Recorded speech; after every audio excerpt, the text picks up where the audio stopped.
Saya kira lebih baik dengan cara yang bagus. Kalau suami sudah tidak bisa bertanggung jawab, tidak mau ngurusin, ada pilihan kok seorang istri itu boleh mengajukan cerai. Karena itu hak. Bisa saja akan mencari kebaikan. Begitu. Maslahatnya lebih besar untuk pisah daripada nanti berantem. Pukul-pukulan, na'udzubillah min dzalik. Ada lagi Mas Farid. Tadi kalau diceritakan Ibu EN ini sudah punya anak. Ini kan akibat zina ini. Ini perlu disampaikan kepada pemirsa sekalian. Akad nikahnya ini sah. Bisa jadi sah kalau syarat dan rukunnya terpenuhi. Tapi coba lihat akibatnya. Kalau benar bahwa anak itu di luar pernikahan, berarti sebetulnya dia itu bukan anak. Nanti kalau perempuan nggak boleh jadi wali bapaknya. Karena apa? Bukan nasabnya. Kewajibannya, bapaknya nggak punya kewajiban. Seperti itu. Nah ini mengerikan. Lah nanti hak nasab nggak punya, kewajiban menafkahi juga nggak ada. Ini akibat perzinaan, saudaraku. Maka jangan kita stop kalau ada berzina, kita stop agar kita ini tidak diazab oleh Allah. Ketika zina itu sudah umum, nanti akan banyak azab. Kalau kita tidak stop, kita juga kena azab. Nah ini perlu dicatat, perlu pelajaran bagi kita semuanya. Nah nanti akibatnya begini, sudah melakukan kemaksiatan, pernikahan, melakukan kemaksiatan lagi. Berani menentang suami, itu tidak dibenarkan. Lebih baik dengan cara yang bagus yang dibenarkan oleh syariat. Oke, kemudian Mbak En sampai kapan bertahan untuk terus membiayai kebutuhan keluarga? Sampai saya tidak bisa bertahan lagi. Saya jualan, saya jual apa aja sampai akhirnya saya nggak kuat, saya lari ikut teman kerja di kafe. Meninggalkan keluarga? Tidak, saya tetap. Saya bilang sama suami, dia Mas, saya yang cari uang, Mas jaga anak-anak. Tapi apa, dia malah keenakan. Saya sampai untuk memenuhi kebutuhan itu, saya sampai jual diri. Ya Allah. Sampai jual diri karena kebutuhan anak-anak saya banyak. Sampai saya bertahan sampai anak saya 3. Tapi saya tetap Anak 3 tapi semua anak dari suami. Tapi yang terakhir saya nggak tahu karena itulah. Nah, itu ya Allah, ini Pak Ustadz, hukumnya gimana ini Pak Ustadz? Berat Mas Farid. Ya. Tapi saya tetap mencatat Ibu. Tadi Ibu EN mengawal dengan baik. Tapi ini seharusnya ini tidak perlu diceritakan. Karena apa? Perzinaan itu adalah dosa besar. Dosa yang sangat besar. Itu kalau dihitung setelah musyrik itu zina. Tetapi sekali lagi masih ada harapan kok. Kalau kita baca ayatnya sudahlah, baca hadisnya banyak. Az-zaniyatu waz-zani, ini adalah perempuan-perempuan yang belum menikah, itu dicambuk. Tapi kalau sudah menikah, ini adalah orang yang harus dirajam kalau secara syariat. Tetapi kalau di kita nggak ada jalannya, taubat. Banyak kisah-kisah misalnya dalam surat An-Nur. Ini kalau kita baca surat An-Nur, pemirsa yang dirahmati oleh Allah, ada sebuah kisah dalam tafsir-tafsir itu. Dulu ada seorang bernama Abdullah bin Ubay bin Ka'ab bin Salul. Ini adalah orang munafik tulen. Orang ini, na'udzubillah min dzalik, memelihara wanita-wanita nakal. Dia jual itu sama orang-orang pedagang-pedagang, saudagar-saudagar.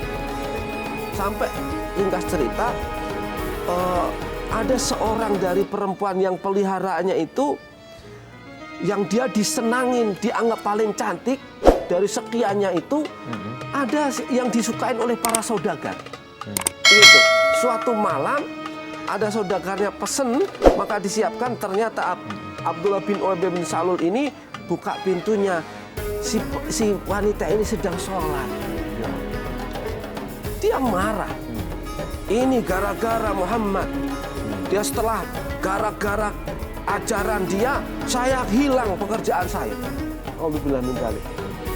Tapi perempuan ini terus mempertahankan sampai akhirnya turun ayat surat An-Nur ayat 33.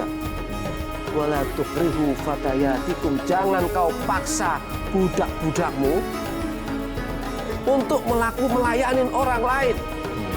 In aradna tahassunan, padahal perempuan ini pengen tobat, pengen menjaga muhson, pengen suci. Jangan kau paksa. Hanya untuk apa? Untuk aradud dunia, untuk kepentingan dunia. Naudzubillah. Ini sudah ada loh, zaman dulu sudah ada. Dan itu dosa besar, tetapi dosa besar ini masih diampuni. Inna maghfiratallah, ampunan Allah awsa'u min dzunubina, itu lebih luas daripada dosa kita. Saya kira nasihatnya ke UN sudah dihentikan. Apalagi beliau udah ngakui, sudahlah, sudah dia menjual diri. Naudzubillah. Pemirsa jangan dilakukan lagi. Itu. Mbak, saat Mbak memutuskan untuk kerja malam, suami juga tetap nggak mau bekerja. Suami akhirnya bekerja. Bekerja. Tapi saat dia bekerja itu dia jarang pulang. Dengan banyak alasan. Pulang seminggu sekali, tapi saya tanya, mana Pak uangnya? Mana hasil kerjanya? Dia bilang, uangnya cukup buat bayar makan saya di sana.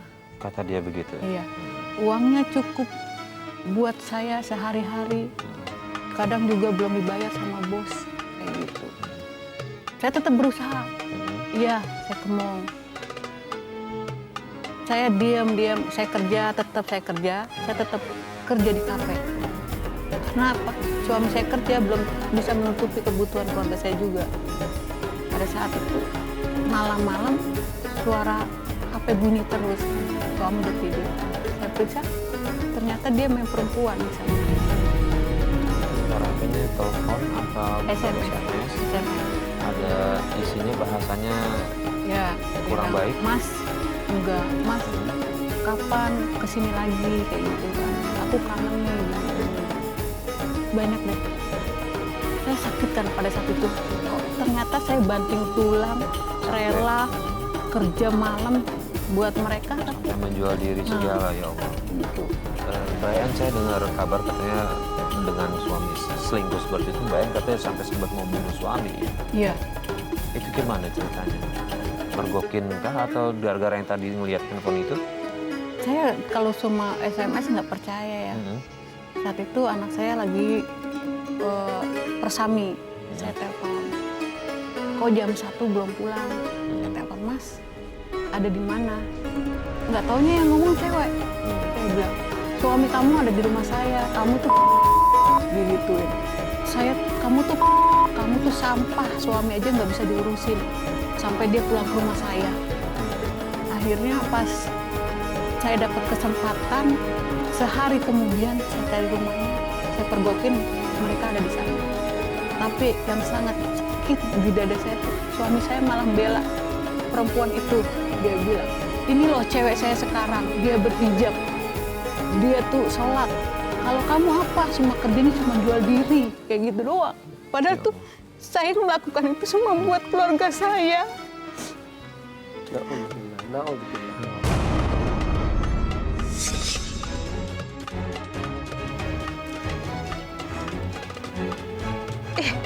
Kok gak diangkat sih? Aku coba lagi deh.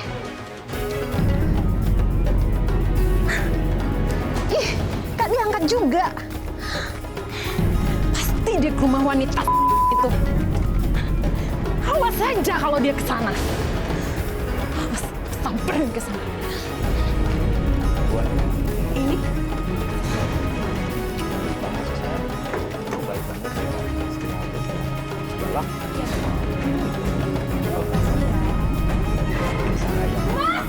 Apa yang kamu lakukan? Emang gak punya kamu ya? Aku capek-capek kerja di sana, kamu enak-enakan di sini. Kamu ngapain di sini? Masih nanya juga. Ini pasti karena perempuan ini. Kalau ngomong jangan sembarangan ya. Kalau mau ribut jangan di rumah orang. Dasar. Kamu jangan sakitin dia ya. Dia ini cewek baik-baik, nggak suka jalan sama cowok lain, nggak kayak kamu, sukanya jalan sama laki-laki lain, tau nggak? Mas, aku jalan sama laki-laki lain itu karena urusan kerja.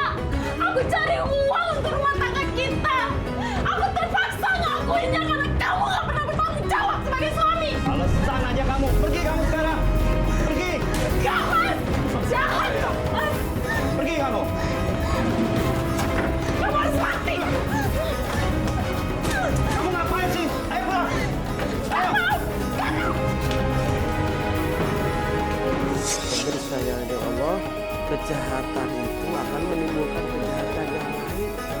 Makanya janganlah dengan alasan nggak punya uang, alasan nafkah, kita coba tahan dengan iman kita lah.